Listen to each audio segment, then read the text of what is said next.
Hello बच्चों, Tripathi coaching classes में आपका स्वागत है। आज हम कक्षा 8 के बहुत ही महत्वपूर्ण क्वेश्चन पढ़ने वाले हैं, ऑब्जेक्टिव, जो पेपर 2026 में आने ही वाले हैं। इनको देखिए, पढ़िएगा, लिख जरूर लीजिएगा, क्योंकि इन्हीं से ही क्वेश्चन पेपर में पूछा जाएगा।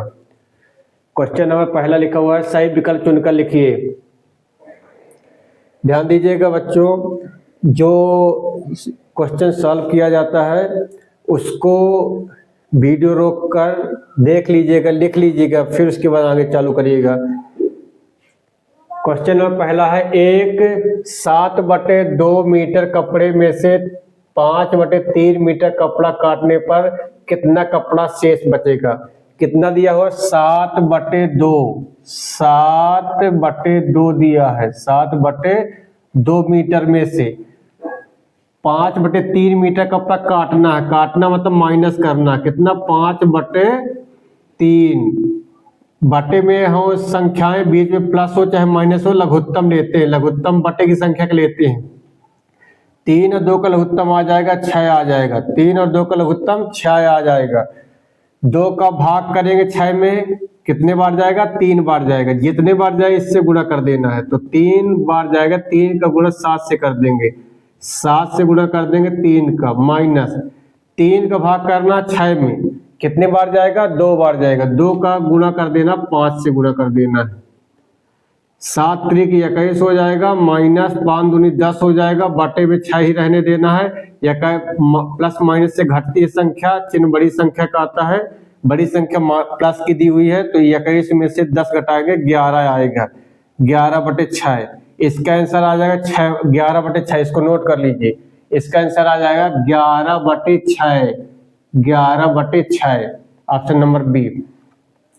क्वेश्चन दूसरा लिखा है, एक चर वाला रैखिक समीकरण है। एक चर वाला रैखिक समीकरण, एक चर मतलब ABCD का अक्षर एक दिखी, और रैखिक समीकरण मतलब उसकी घात एक दिखना चाहिए। ABCD का अक्षर एक दिखी, एक चर, चर मतलब होता है ABCD का अक्षर, तो एक दिखना चाहिए, और उसकी घात कितनी होनी चाहिए? एक होनी चाहिए। उसकी घात कितनी होनी चाहिए? एक होनी चाहिए। यहाँ लिखा 2x + y, मतलब 2 चर दिए हुए। ये एक चर वाला तो है नहीं, पहले हमको एक चर देखना है। एक चर वाला नहीं है, रैखिक तो है, इसकी भी घात एक है, इसकी भी घात एक है, लेकिन एक चर वाला नहीं है। ये x y, ये भी घात तो एक है, रैखिक घात है, लेकिन चर 2 चर है, एक चर वाला नहीं है। ये एक चर तो है लेकिन घात इसकी 2 है, रैखिक नहीं है। एक चर है लेकिन रैखिक नहीं है। 2x + 3 = 0। एक चर भी है और एक घात भी मानी जाती है। एक चर है, एक घात, तो ये हो गया एक चर वाला रैखिक समीकरण। एक चर वाला रैखिक समीकरण 2x + 3 = 0 हो जाएगा। ये क्या हो जाएगा? ये अगर देखा जाए 2 चर वाला रैखिक समीकरण, तो 2x + y 2 चर वाला, क्योंकि 2 चर है, x है y है, 2 चर है और रैखिक भी है। यदि आता है कि द्विघात वाला दो घात वाला समीकरण, तो 2 घात वाला ये होगा। यहाँ बोला एक चर और रैखिक, तो एक चर है x, घात 1 है। अगला क्वेश्चन देखिए, तीसरा, मूल बिंदु के निर्देशांक। मूल बिंदु के निर्देशांक 0,0 होते हैं। मूल बिंदु के निर्देशांक 0,0 होते हैं, याद कर लीजिएगा। और नोट करिए, x अक्ष के निर्देशांक, इनको भी नोट करिए। x अक्ष के निर्देशांक, x अक्ष के निर्देशांक x अक्ष के निर्देशांक होते हैं x, 0 के रूप में होते हैं, इसको नोट कर लीजिए। और y अक्ष के निर्देशांक, y अक्ष के निर्देशांक y अक्ष के निर्देशांक होते 0, y होते हैं। ये जरूर ध्यान नोट कर लीजिए, इसको भी नोट कर लीजिए। x अक्ष के निर्देशांक x, 0, y अक्ष के निर्देशांक 0, y होते हैं, और मूल बिंदु के निर्देशांक 0,0 होते हैं। अगला क्वेश्चन लिखा हुआ है चौथा, एक पासे को फेंकने पर 2 आने की प्रायिकता ज्ञात कीजिए। एक पासे को फेंकने पर 2 आने की प्रायिकता। प्रायिकता का सूत्र क्या होता है? पिछले वीडियो में भी हमने बताया था। प्रायिकता का सूत्र होता है प्रायिकता बराबर, इसको भी नोट करिए फिर से, प्रायिकता प्रायिकता बराबर अनुकूल परिणामों की संख्या, अनुकूल परिणामों की संख्या, अनुकूल परिणामों की संख्या, अनुकूल परिणामों की संख्या बटे कुल परिणामों की संख्या, बटे कुल परिणामों की संख्या लिख लीजिए। ठीक है, अनुकूल परिणाम क्या है? जिसके बारे में बोलता कि ये आना चाहिए। कुल परिणाम क्या होगा? उसमें कितने अंक, संभव अंक आते हैं। अब देखिए यहाँ बोला है एक पासे को फेंकने पर, एक पासे पर क्या क्या अंक आते हैं? एक पासे पर 1 आता है, 2 आता है, 3 आता है, 4 आता है, 5 आता है, 6 आता है। कुल परिणाम, कुल कितने परिणाम? 1 2 3 4 5 6, तो बटे में तो हम 6 लिखेंगे। ठीक है, और अनुकूल परिणाम क्या आने के लिए बोलता है? यहाँ बोलता है 2 आने की। 2 देखिए कैठो है, 2 एक ठो, तो 1, इसकी प्रायिकता हो जाएगी, एक पासे को एक बार फेंकने पर 2 आने की प्रायिकता 1/6 हो जाएगी। 2 आने की प्रायिकता 1/6 हो जाएगी, 1/6, 1/6। ठीक है, और एक चीज और नोट करिए, निश्चित घटक प्रायिकता, निश्चित घटक प्रायिकता नोट करिए इसको अलग से। निश्चित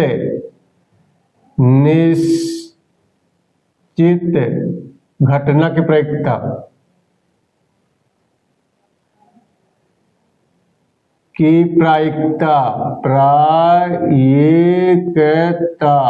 निश्चित घटना प्रायिकता एक होती है, निश्चित घटना की प्रायिकता एक होती है, और असंभव घटना की प्रायिकता असंभव, किसकी? असंभव घटना की प्रायिकता, घटना की प्रायिकता, असंभव घटना प्रायिकता बोलता तो उसकी असंभव घटना प्रायिकता 0 होती है। ध्यान दीजिए, किसी घटना प्रायिकता 0 से कम नहीं हो सकती, 0 से अधिक ही होती है, और 1 से कम होती है। किसी घटना प्रायिकता जो होती है, प्रायिकता होती है, क्या होती है? 0 से 0 या 0 से अधिक 1 या 1 से कम होती है। ध्यान दीजिए, माइनस कभी नहीं होती, किसी भी घटना प्रायिकता माइनस नहीं हो सकती। इसको नोट कर लीजिए, वीडियो रोक कर नोट कर लीजिएगा। अगले क्वेश्चन में चलते हैं। -7/19 का योज्य प्रतिलोम ज्ञात करना है। -7/19 का योज्य प्रतिलोम, इसको नोट करिए, वीडियो नोट कर रोक करके इसको नोट करिए, फिर आगे चलते हैं। चलिए आगे देखते हैं, लिखा हुआ -7/19 का योज्य प्रतिलोम। योज्य प्रतिलोम मतलब होता है हमको इसमें ऐसी संख्या रखना ताकि इसका उत्तर 0 आ जाए।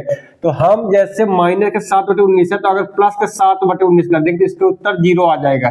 तो इसका योज्य प्रतिलोम +7/19 हो जाएगा, +7/19 हो जाएगा, +7/19 ऑप्शन नंबर ए आ जाएगा। यही अगर बोलता कि -7/19 का आप गुणन प्रतिलोम, इसको नोट करिए, -7/19 का एक क्वेश्चन बनाइए कि -7/19 का गुणन प्रतिलोम क्या होता है। तो गुणन प्रतिलोम ऐसा होता है कि हम ऐसी संख्या गुणा करें ताकि उसका उत्तर 1 आ जाए, मतलब जो संख्या दी है उसी को उल्टा कर दो।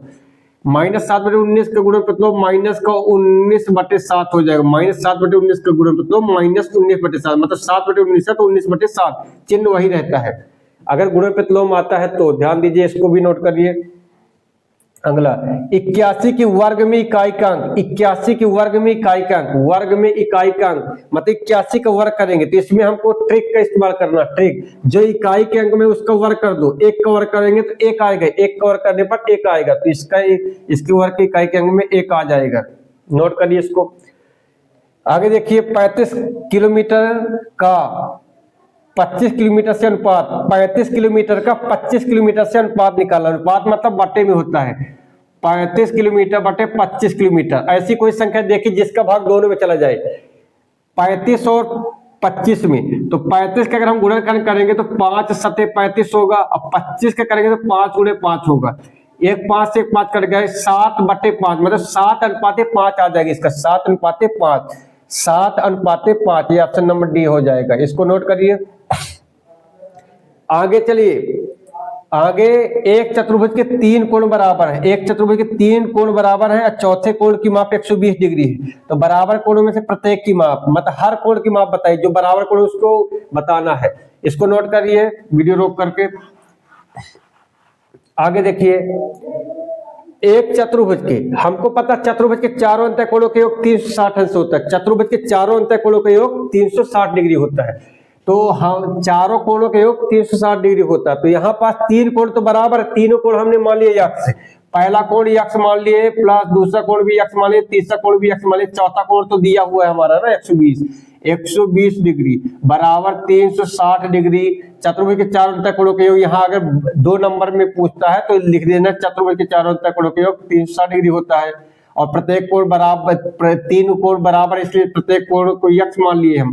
तो यक्ष कितने यक्ष हो गए? 3 यक्ष हो गए। बराबर को हाथ 360 है ही, 120 को हम पक्षांतर कर दो तो प्लस से माइनस हो जाएगा, 120 हो जाएगा। ठीक है, 3 यक्ष है, ठीक बराबर घटाइए, इसमें 0 में 0 घटाइए, 6 में 2 घटाइए और यहाँ 3 में 1 घटाइए, 2 आ गए। इसका भाग कर दिए तो यक्ष बराबर हो जाएगा 220 भागे 3। तो यक्ष बराबर 3 सते 21, 3 सते 21। इसको देखिए एक बार चेक करते हैं, 3 4 आएगा, 4 आएगा, इधर क्या आएगा? 4 आ जाएगा। तो 3 8 24, 3 8 24, 3 शून्य शून्य, मतलब प्रत्येक कोण की माप 80 डिग्री होगी। प्रत्येक कोण की माप कितनी होगी? 80 डिग्री होगी प्रत्येक कोण की माप। इसको नोट कर लीजिए, ये सब वीडियो रोक कर नोट कर लीजिए अगर नहीं लिख पा रहे तो। आगे चलिए, क्वेश्चन नंबर 2, रिक्त स्थानों की पूर्ति कीजिए। पहला, जीएसटी माल एवं सेवा कर का संक्षिप्त रूप है। माल एवं सेवा कर, माल एवं सेवा कर, सेवा कर, माल एवं सेवा कर का संक्षिप्त रूप है। जीएसटी किसका संक्षिप्त रूप है? माल एवं सेवा कर का। ठीक है, वर्ग ऐसा आया था जिसकी सभी भुजाएं बराबर होती है। सभी भुजाएं, वर्ग क्या होता है? वर्ग क्या होता है? वर्ग जिसकी सभी भुजाएं बराबर होती हैं। वर्ग क्या होता है? जिसकी सभी भुजाएं बराबर होती हैं। वर्ग क्या होता है? जिसकी सभी भुजाएं बराबर होती हैं, बराबर होती हैं। आगे देखिए, -4/9 प्लस -4/9, -4/9 प्लस -4/9। यहाँ पास देखिए आप लोग क्या बोला है, यहाँ इसको थोड़ा सा मिटा देते हैं। -4/9 माइनस प्लस से माइनस हो जाएगा 4/9। लघुत्तम ले लेंगे, 9 और 9 का लघुत्तम 9 आ जाएगा। लघुत्तम लेना है, अगर नहीं आता तो देख लीजिए कैसे लघुत्तम। 9, 9 9 कैसे करें? 3 3 त्रिकाई 9, 3 त्रिकाई 9, 3 एकम 3 एकम, इनका गुणा कर दिए, 3 त्रिकाई 9 आ गया। ठीक है, आगे देखिए, 9 को भाग करेंगे तो 1 बार जाएगा, 1 चौके 4 आएगा, माइनस 9 को भाग करेंगे 9 में तो कितने बार जाएगा? 1 बार जाएगा। 1 का गुणा कर देंगे 4 से, 4 आ जाएगा। तो माइनस माइनस संख्या जुड़ेगी, फिर माइनस का आ जाएगा, माइनस का 8/9 आ जाएगा। इसका क्या आ जाएगा? माइनस का 8/9, माइनस का 8/9 आ जाएगा इसका। इसको भी नोट करिए, लिखा हो 4.5 गुणे 10 की घात 4 का सामान्य रूप लिखना है। इसका सामान्य रूप लिखना है कितना है, किसका? इसको नोट कर लीजिए पहले। माइनस कितना लिखा हुआ है? 4.5 गुणे 10 की घात 4 लिखा है, मतलब 4.5 गुणे 10 की घात। अब देखिए यहाँ, इसको ध्यान दीजिए, अगर हम गुणा प्लस घात 10 की घात प्लस में है तो दशमलव पीछे जाता है, और माइनस में है तो दशमलव आगे आता है। 10 की घात प्लस में है तो दशमलव पीछे जाएगा 4 अंक। तो 4 एक अंक, 1 2 3 4 दशमलव यहाँ आ जाएगा। एक यहाँ था तो 1 2 3 4 यहाँ जाएगा। ये क्या हो जाएगा? 45,000 हो जाएगा। इसका सामान्य रूप क्या हो जाएगा? 45,000 हो जाएगा। दशमलव बाद 0 के बाद सबसे लास्ट में दशमलव, सबसे लास्ट में दशमलव का कोई मतलब नहीं होता। आगे देखिए, संख्याओं के रूप में एकत्रित सूचनाएं आंकड़े कहलाते हैं। क्या कहलाते हैं?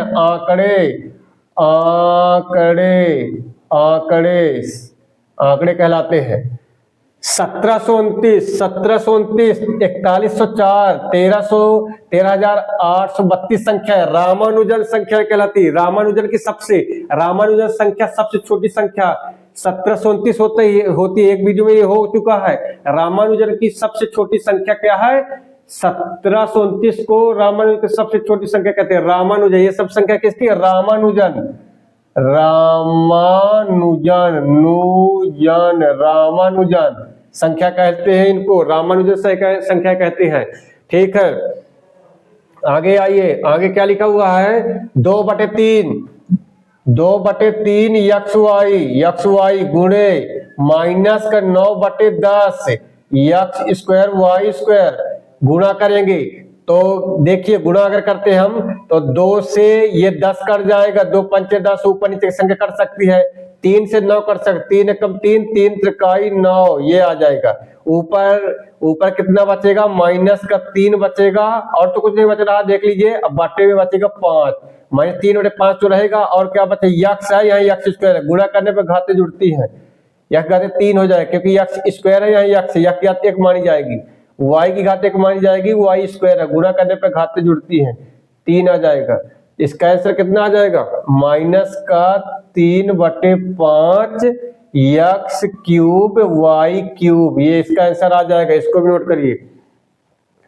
16 को घात रूप में व्यक्त करने के लिए आधार क्या होगा? 16 को घातांक रूप में करना है, 16 को घातांक रूप में, तो 16 गुणनखंड कर लीजिए। 16 का गुणनखंड 2 8 16, फिर 2 चौको 8, 2 दूनी 4, 2 एकम 2, यहाँ क्या है? 2 कितने बार दिया है? 4 बार दिया है। तो अगर बोलता है कि 16 को घातांक रूप में लिखिए, तो 16 का घातांक रूप 2 की घाते 4 है, लेकिन यहाँ बोला घातांक रूप में आधार बताना, तो आधार ये है, ये आधार है, ये घात है। तो क्या बोला है? 16 को घातांक रूप में व्यक्त करने के लिए आधार क्या होगा? आधार इसका क्या कितना होगा? 2 होगा। 2 अंकों की संख्या 26 का द्वंद्व योग, 26 का द्वंद्व योग क्या करते हैं? 2 तो पहली संख्या तो ही उतार देते हैं, लास्ट वाली संख्या भी पहली वाली को घटा देते हैं, पहली वाली को इसमें घटा दें, कितना आ जाएगा? 4 बचेगा, 24 हो जाएगा। 26 का द्वंद्व योग 24 हो जाएगा। 5x - 3 बराबर 3x - 5 में यक्स का मान निकालना है, यक्स का मान इसमें निकालना है। तो देखिए इसको नोट कर लिए हैं आप लोग। देखिए फिर क्या दिया हुआ है, पढ़िए उसको। 5x - 3 बराबर क्या दिया हुआ है? 3x - 5, यक्स वाले एक तरफ कर लीजिए, बगैर यक्स वाले एक तरफ कर लीजिए। 5x - 3x प्लस में तो माइनस में बराबर, माइनस को 5 दिया, ये -3 है तो उधर जाके प्लस का 3 हो जाएगा, -3 है तो प्लस का 3 हो जाएगा। ये प्लस माइनस संख्या घटेगी, क्योंकि प्लस में है, माइनस में, प्लस माइनस संख्या घटती है, 3 बड़ी संख्या का आता है। 5x में 3x घटा दिए, 2x बचेगा, वो भी प्लस का, बराबर -10 से संख्या घटती है, 3 बड़ी संख्या का आता है, बड़ी संख्या का है कि ये माइनस की है। 5 में से 3 घटा दिए, 2 बचा, 2 का भाग कर देंगे, यक्स बराबर -2 भागे 2, 2 का भाग कर देंगे तो यक्स का आ जाएगा -1 आ जाएगा। यक्स का मान क्या आ जाएगा? क्या आ जाएगा यक्स मान? -1 आएगा। 2:5 का प्रतिशत रूप, 2:5 का प्रतिशत रूप निकालना है। यहाँ 2:5 का प्रतिशत रूप निकालना है, तो प्रतिशत रूप निकालने के लिए हम क्या करते हैं? सबसे पहले देखिए, अनुपात मतलब होता बटे होता 2/5, प्रतिशत रूप निकालने के लिए हम 100 का गुणा कर देते हैं। जब 100 का गुणा करेंगे तो वो प्रतिशत हो जाएगा। क्या हो जाएगा? वो प्रतिशत हो जाएगा। 5 का भाग करिए, 5 का भाग करिए, इसमें कितना आएगा? 5 का भाग करेंगे तो 20 पंचे 100 होता है। कितना आता है? 20 पंचे 100। 2 का गुणा कर दीजिए, इससे कितने प्रतिशत हो जाएगा? बेदुनी 40% हो जाएगा। कितना हो जाएगा? 40% हो जाएगा। 40%, प्रतिशत रूप 40%। आगे आइए, 5 सेंटीमीटर भुजा वाले घन का आयतन, घन का आयतन होता है भुजा क्यूब, भुजा क्यूब, घन का आयतन क्या होता है? भुजा क्यूब। सूत्र भी याद कर लीजिए, घन के आयतन का सूत्र क्या होता है? भुजा क्यूब होता है। तो भुजा कितनी दी हुई है? घन का आयतन क्या होता है? भुजा क्यूब। ये नोट करिए, घन का आयतन भुजा क्यूब, इसको नोट करिए। भुजा कितनी दी हुई है? 5 सेंटीमीटर। तो 5 का क्या करेंगे? 5 का क्यूब करेंगे, 5 के गुणा 3 बार करिए, 5 गुणे 5 गुणे 5, 5 गुणे 5 25 हो जाएगा। फिर 5 का गुणा कर दिए, 25 पंचे, 25 पंचे कितना होता है? 25 पंचे 125, कितना आएगा इसका? 125 सेंटीमीटर क्यूब, इकाई लिखना जरूरी है, 125 सेंटीमीटर क्यूब। आगे लिखा हुआ है 2 की घात में -3 गुणे 4 की घात में -1 भागे 2 की घात में 6 बराबर क्या होगा। इसको देखिए, क्वेश्चन नंबर कौन सा है, 8वां है। इसको नोट करिए, 8वां देखिए क्या लिखा हुआ है। 8वां क्या लिखा हुआ है, 2 की घात में -3 गुणे 4 की घात में -1 भागे क्या लिखा हुआ है, भागे 2 की घात में 6 लिखा है। तो हम सबसे पहले क्या करते हैं, कोष्टक के अंदर की संख्या को हल करते हैं। कोष्टक के अंदर की संख्या को हल करेंगे, 4 को भी गुणनखंड कर सकते हैं। तो यहाँ क्या कर सकते हैं, 2 की घात में -3 लिखा रहने दे, 2 की घात में -3 ही लिखा रहने दे। इसको नोट करिए, गुणे 4 का गुणनखंड कर देंगे। अगर हम 4 का गुणनखंड करेंगे तो कितना आएगा, 2 कितने बार आएंगे, 2 बार। तो 2 की घाते 2 कर देंगे तो -2 एकम 2 हो जाएगा। ये हो गया। देखिए इसको भागे रहने दीजिए, 2 घात में 6, ठीक है। आगे आइए, गुणा करने पर घातें जुड़ती हैं। तो 2 की घात में -3 है प्लस 2 की घात में माइनस, आधार सेम होने पर घातें जुड़ती है। ध्यान दीजिए, अब गुणा का चिन्ह, गुणा चिन्ह है, आधार सेम है, आधार सेम है, अब गुणा चिन्ह तो घाते को जोड़ेंगे। तो -3 है और माइनस का 2 है, ठीक है। भागे 2 घात में 6 कर देंगे, ठीक है। 2 की घात में कितना आ जाएगा, -5, माइनस संख्या जुड़ती है, चिन्ह माइनस का आता है। भागे 2 की घात में 6, फिर भाग करने पर घाते घटती है, भाग करने पर घाते घटती है, घाते घटती है। तो 2 की घात में -5 है, यहाँ माइनस का 6 हो जाएगा। अब माइनस संख्या क्या होती है, जुड़ती है, चिन्ह माइनस का आता है। माइनस का कितना हो जाएगा, 2 की घात में -11 हो जाएगा। इसको तरह जाएगा 2 की घात में -11 आ जाएगा आंसर। या कि इसको भी लिख सकते 1/2 की घात में 11। अगर इसकी घात को प्लस बनाना है तो हो जाएगा 1/2 की घात में 11। चाहिए नोट का, इसको लिखिए तो इसको लिखिए, दोनों सेम है। आगे 44 का वर्ग होगा, 44 का वर्ग, 44 का वर्ग निकालना है। तो 44 का वर्ग करना है तो 44 गुणे 44 कर दीजिए। 4 चौके 16, 4 चौके 16, 17, 6 7 1 6 7 6 13, 7 2 9 1 1936 आ जाएगा। कितना आ जाएगा, 1936 आ जाएगा। वर्ग 1936 आ जाएगा। एक बार चेक कर लीजिएगा। -3 घात में m + 1 गुणे -3 घात में 5 बराबर -3 घात में 7 में m का मान निकालना है। देखिए यहाँ m का मान निकाले, इसको नोट कर लीजिए, वीडियो रोककर। क्या लिखा हुआ है, -3 की घात में दिखा है m + 1, फिर क्या लिखा हुआ है, गुणे -3 की घात में कितना लिखा, 5 लिखा हुआ है, बराबर -3 की घात में कितना लिखा उधर, 7 लिखा हुआ है। देखिए गुणा करने पर घातें जुड़ती है, आधार सेम होने पर। तो -3 की घात में कितना हो जाएगा, m + 1 + 5 बराबर को वहां रहने दीजिए, -3 की घात में 7 रहने दीजिए। नोट करिए इसको, -3 की घात में कितना आ जाएगा, m + 5 1 6 आ जाएगा, बराबर -3 की घात में 7 हो जाएगा। यही होगा ना। देखिए यहाँ आधार दोनों में सेम है ना, तो घातें बराबर हो जाएंगी। जब आधार सेम हो दोनों तरफ, तो दोनों तरफ के m + 6, यहाँ घात वहां घात बराबर हो जाएगी। तो m बराबर 7 तो रहेगा, प्लस है तो -6 हो जाएगा। तो m बराबर 7 में 6 घटाइए, 1 आएगा, वो भी प्लस का 1 आएगा। कितना आएगा, m का मान प्लस का 1 आएगा, प्लस का 1 आएगा। इसको नोट कर लीजिए अच्छी तरह से। अगर वीडियो अच्छा लगा हो तो लाइक करिए और अपने दोस्तों को भी शेयर करिए, सब्सक्राइब करवाइए। और कोई भी दिक्कत किसी में आई हो तो कमेंट बॉक्स में लिखकर जरूर बताइएगा। ये पेपर में 2026 में आने ही वाले हैं क्वेश्चन। धन्यवाद।